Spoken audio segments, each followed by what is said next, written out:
Ici, on est bien suivi par les profs. On a un apprentissage aussi qui est, comme je disais, découpé en morceaux. Donc, c'est facile à comprendre, c'est facile à persévérer. J'ai pas du genre à étudier, puis je me suis dit que le cégep, je sais pas que ce serait pas pour moi, là. Aussi parce que c'est intéressant, c'est toujours de plus en plus motivant parce qu'on s'en va vers des véhicules de plus en plus intéressants. J'étais tout le temps intéressé par les motos, skidoo, tout ce que j'ai eu quand j'étais jeune, puis j'ai appris à les réparer au fil des années avec mon père. J'avais une passion, un certain intérêt pour la mécanique. Quand je fais ce travail-là, le temps il passe tellement plus vite. Pascal Gobeil, je suis dans le DEP en véhicule léger. Je m'appelle Maxime Chénier, j'étudie en mécanique véhicule léger à Compétences 2000.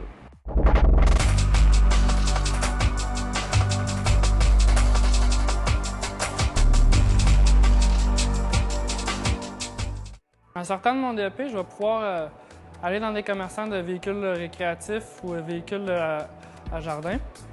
Je vais avoir appris à analyser les problèmes sur toutes sortes de véhicules. Je vais pouvoir les réparer. Une journée type, ça va être le matin, me renseigner quelle sorte de travail qu'il y a à faire pour la journée.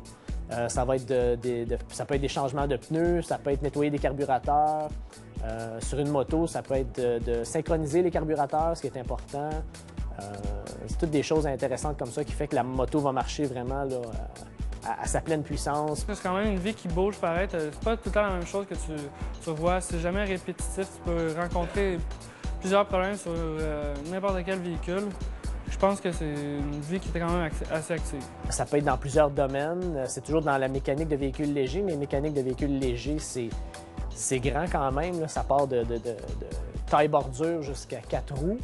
Donc, il y a plusieurs entreprises qui travaillent dans ce domaine-là. Il y a des entreprises de location d'outils, de machines. Il y a des entreprises qui sont carrément spécialisées dans le 4 roues, dans soit la motoneige, moto.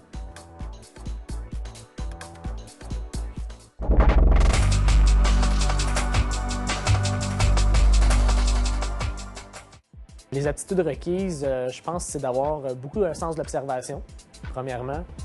D'avoir une certaine logique aussi. La mécanique, c'est hyper logique, c'est cause à effet, toujours un lien avec un autre. La première chose, c'est d'être habile à ses mains.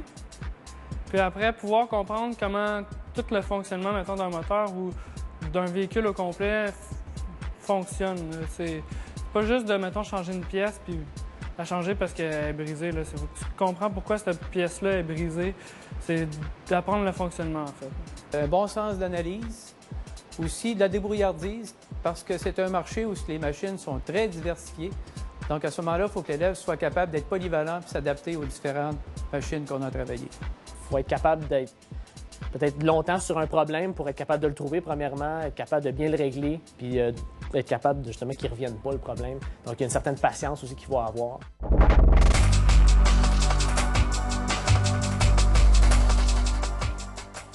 Le temps de formation en véhicule léger, c'est particulier. On a 1800 heures de formation qui est le DEP. Le temps peut varier de 1 an et demi à 2 ans selon le type d'inscription. On a une inscription en formation continue et une inscription en formation régulière. La formation se déroule par module, donc c'est des sections. On commence avec des modules qui sont théoriques, un petit peu on voit la santé-sécurité, on voit en général comment fonctionnent les moteurs, la mécanique. L'élève va apprendre les équipements de jardin en premier pour ensuite aller vers des machines plus compliquées comme les véhicules de loisirs, la moto, la motoneige, les quads et les moteurs hors bord. C'est des modules qui vont être axés sur les véhicules par après. Donc, on va aller dans un véhicule spécifique, soit la motoneige, soit la tondeuse, soit la scie à chaîne. Donc, c'est comme ça que la formation est faite. Notre approche avec les élèves, on va premièrement faire des tests d'observation.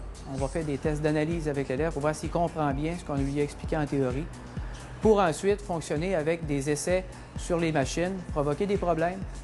L'élève doit corriger le problème avec les pièces qu'il doit installer. C'est vraiment de A à Z. On va aller voir comment fonctionne un moteur jusqu'à le système d'alimentation, le système d'allumage, tout le système de carburation, l'alimentation, tout ce qui est à l'intérieur du moteur, les pistons, les cylindres, comment ça fonctionne aussi, les valves. Donc c'est vraiment concret, on va jusqu'à l'intérieur du moteur. Pour aller jusqu'à l'extérieur, jusqu'au châssis, il faut avoir motoneige, par exemple, voir comment que le système de ski fonctionne, comment le système de pont fonctionne sur la motoneige. On a un cours de soudure de 60 heures. On a appris à souder à l'arc, au gaz, puis à couper à l'acétylène. Notre équipe d'enseignants a une manière spéciale de fonctionner. Donc, chacun a sa spécialité comme enseignant. Chacun a travaillé dans le métier, dans l'industrie, sur des machines différentes. Donc, on va essayer de partager notre expérience avec les élèves en faisant une simulation réelle de ce qui se passe présentement dans les ateliers.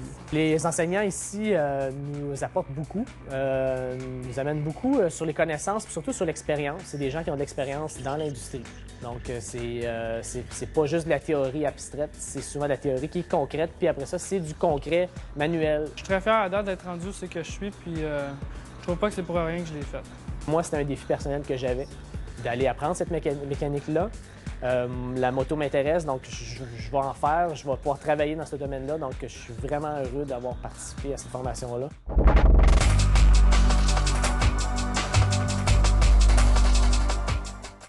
Les perspectives d'emploi dans le métier sont très vastes, étant donné que c'est un métier où les équipements sont relativement saisonnières. Donc, la plupart des commerçants, des concessionnaires et même des centres de location ont quand même des équipements qui sont variés, donc sont ouverts à l'année. Il y a une très grande demande présentement dans le marché du travail pour notre genre de clientèle. Et c'est intéressant parce que le domaine, étant donné qu'il est varié, rouvre des portes à plusieurs débouchés. J'ai fait le tour des entreprises pour pouvoir trouver mon stage. Et puis, j'ai eu des portes ouvertes là, à toutes les places que je suis allé voir. Même les plus grosses aux plus petites étaient toutes intéressées à avoir un étudiant pour faire un stage et puis pour travailler par la suite. Les employeurs qui pourraient m'engager après ma formation, je pense que c'est les marinas, les centres de location de véhicules nautiques, les concessionnaires de véhicules nautiques. Selon les régions, il va y avoir beaucoup de demandes selon l'utilité de la clientèle. Si on prend ici dans un milieu urbain, on va avoir une clientèle qui va être beaucoup plus axée sur les véhicules de loisirs et les équipements de jardin légers. Tandis qu'en région plus rurale, à ce moment-là, on va avoir des équipements qui vont aller aussi de loisirs, mais également de véhicules de jardin, mais plus robustes, plus lourds. C'est sûr que ça me procure beaucoup de plaisir personnel, parce que ces machines-là, je les aime. La moto, par exemple, j'aime ça. Conduire ma moto, c'est le fun. Maintenant, je vais avoir les capacités pour réparer, pour en réparer d'autres aussi. Je reviendrai en arrière, là, je viendrai ici, c'est ça. La plus belle satisfaction personnelle, c'est de voir une machine qui ne marche pas pour finalement la réparer puis qu'elle marche après.